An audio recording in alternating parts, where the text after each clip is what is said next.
Depuis Lyon, où nous étions en juillet, nous avons remonté le Rhône jusqu'à Genève, ville lacustre et confluence, où s'est déroulée la 2e session de l'Assemblée populaire du Rhône, commanditée par l'association IDEO. Comme pour chaque session, IDEO édite un podcast qui déroule le fil de la démarche. Dans cet extrait, des actrices et acteurs locaux ou plus lointains, porteurs d'autres récits et d'autres pas de côté, témoignent de leurs expériences singulières. Ce podcast est disponible dans son intégralité sur le site internet de l'Assemblée populaire du Rhône. Donc, David G. Bartoli, je suis inscrit dans un processus qui inspire effectivement les territoires aujourd'hui, puisque c'est inscrit le processus du Parlement de Loire. Ce qui a initié effectivement le processus du Parlement de Loire, ça a été effectivement une structure qui se trouve à côté de Tours, qui est le Pôle des arts urbains, et qui a sollicité Camille de Toledo pour avoir eu des compétences juridiques et des compétences fictionnelles. Et donc ils ont élaboré sur l'arrière-fond effectivement de ce que Bruno Latour avait imaginé, un nouveau théâtre, non plus simplement le théâtre des hommes, mais des choses qui sont dans ce cadre-là les vivants. Qu'est-ce que ça serait un théâtre des vivants? Et donc il a fallu élaborer un ensemble d'auditions avec des écologues, des philosophes, des habitants et des praticiens de la Loire, mais aussi des juristes. Et parmi les juristes, des personnes qui ont pu effectivement imaginer quelles sont les conditions nécessaires pour donner à la Loire un processus de personnification et pourquoi pas de représenter juridiquement et pourquoi pas politiquement la qualité de la Loire comme sujet. Alors je m'appelle Antonin Calderon, je suis socio-économiste et je travaille sur les chaînes de valeur de la transition, notamment dans tout ce qui est économie sociale et solidaire.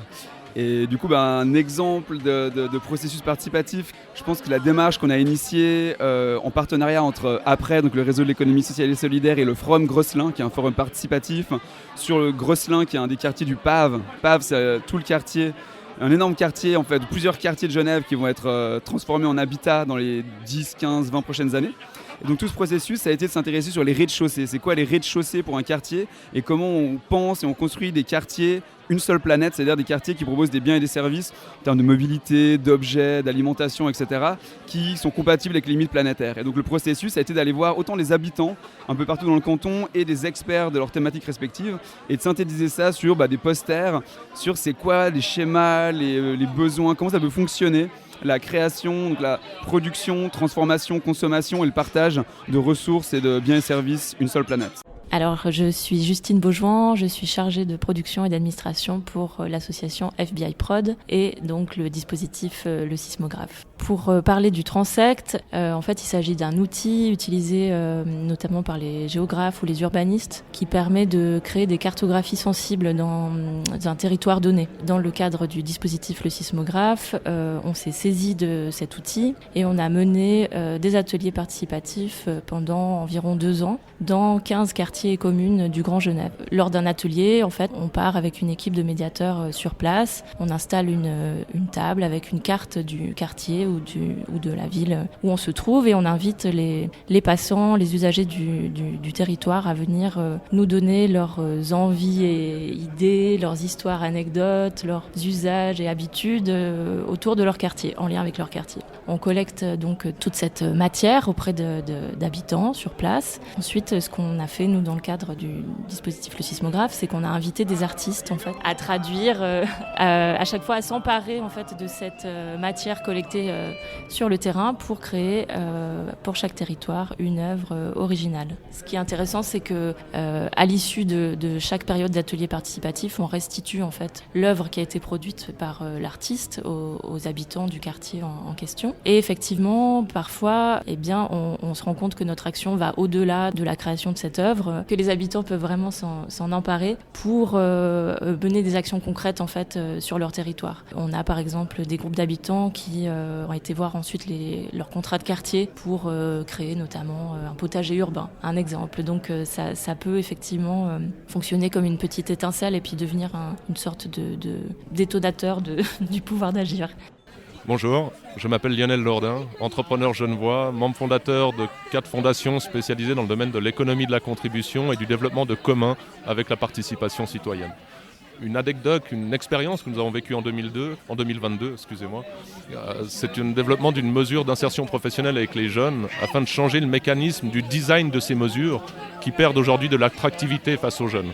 Dans des mécanismes en intelligence collective, nous avons travaillé avec les jeunes concernés pour imaginer ensemble quelles mesures pourraient les intéresser et quels sont les vecteurs qui leur permettraient de se remobiliser dans leur insertion professionnelle. Ce travail a été mené sous forme d'ateliers en intelligence collective avec des assistants sociaux, avec des spécialistes du domaine, mais principalement avec les jeunes. Nous avons pu identifier les vecteurs clés de cette mesure afin de la designer ensemble pour mettre en place cette démarche. Et cette démarche s'inscrit sur les modèles du logiciel libre et de l'économie de la contribution, où l'objectif est d'augmenter le pouvoir d'agir du jeune, lui permettre de professionnaliser ses talents autour de ses passions. Et comment est-ce que nous faisons cela ?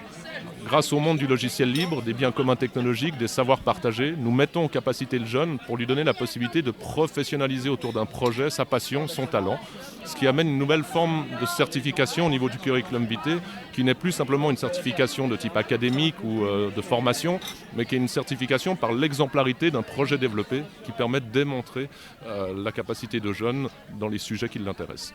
Je m'appelle Nathalie Lauriac, je suis chef de projet concertation à l'Office de l'urbanisme du canton de Genève. Je pilote une démarche avec Frédéric Josselin, qui est chef de service du service participation citoyenne, une démarche qui s'appelle Grand Genève en transition. L'objectif de cette démarche est d'alimenter essentiellement un grand projet de territoire à l'échelle de l'agglomération. Et ce sont ces 3 institutions, pôle métropolitain, région d'Oignon et canton de Genève, qui portent cette démarche Grand Genève en transition, vision territoriale transfrontalière. Qu'est-ce qu'est la vision territoriale transfrontalière ? En fait, elle vise à élaborer un projet pour décider comment organiser le territoire, son habitat, ses transports, ses terres agricoles, ces espaces dédiés à l'économie, tout cet ensemble-là qu'on appelle l'aménagement du territoire, de manière à répondre aux enjeux en lien avec la catastrophe écologique, la crise climatique et l'effondrement de la biodiversité. Le point essentiel et assez inédit, en fait, c'est la décision de ces acteurs de travailler en concertation avec les habitantes et les habitants de ce grand territoire qu'est l'agglomération franco-valdo-genevoise. Toute une démarche a été mise en place. Elle a démarré au 1er octobre par des forums ouverts et cette démarche s'est poursuivie ensuite au mois de novembre par l'ouverture des cahiers de la transition qui permettent de répondre soit individuellement, soit collectivement à un certain nombre de questions sur les freins, les atouts, l'état du territoire et les enjeux pour conduire des transformations nécessaires de manière à ce que cette organisation en fait réponde aux enjeux écologiques. Parallèlement, en fait, des ateliers citoyens ont été organisés sur l'ensemble du territoire. Le choix a été fait, que ce soit pour les forums ouverts que pour les ateliers citoyens, de mailler l'ensemble du territoire, donc avec l'enjeu de se rapprocher des personnes. Et un gros travail a été fait également avec les acteurs du territoire, en lien avec les habitants, de manière à entendre leur voix, bien sûr, mais aussi faire un relais vraiment de proximité, de confiance aussi avec les habitantes et les habitants qui habitent sur ce territoire-là.